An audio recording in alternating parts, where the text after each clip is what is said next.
इस वीडियो में हम समझेंगे रदरफोर्ड अल्फा रे स्कैटरिंग एक्सपेरिमेंट। जे थॉमसन पहले साइंटिस्ट थे जिन्होंने पहला एटॉमिक मॉडल डिस्कवर किया। इस एटॉमिक मॉडल को उन्होंने पल्म पुडिंग मॉडल नाम दिया। लेकिन इस एटॉमिक मॉडल की कुछ लिमिटेशन थी, जिसके कारण ये एटॉमिक मॉडल एटॉमिक स्ट्रक्चर को एक्सप्लेन नहीं कर पाया।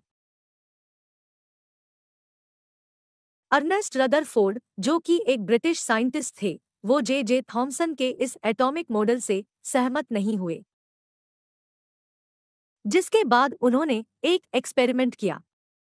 रदरफोर्ड ने इस एक्सपेरिमेंट को अल्फा रे स्कैटरिंग एक्सपेरिमेंट नाम दिया और इस एक्सपेरिमेंट की मदद से एटॉमिक स्ट्रक्चर को एक्सप्लेन किया। तो आइए इस एक्सपेरिमेंट को डिटेल में समझते हैं।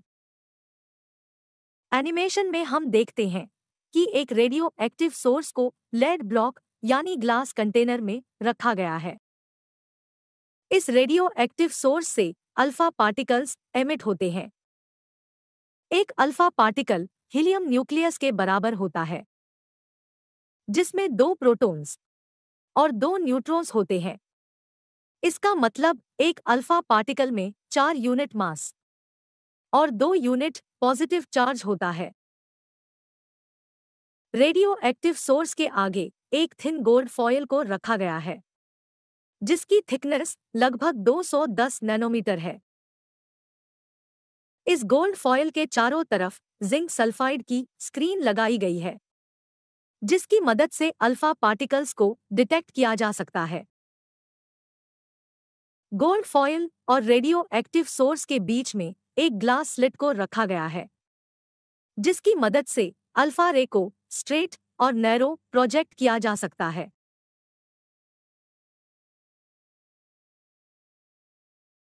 एनिमेशन में हम देखते हैं कि जब अल्फा रे को लेड ब्लॉक से प्रोजेक्ट किया जाता है, तब अल्फा रे स्लिट से पास होते हुए गोल्ड फॉयल पे फॉल करती है।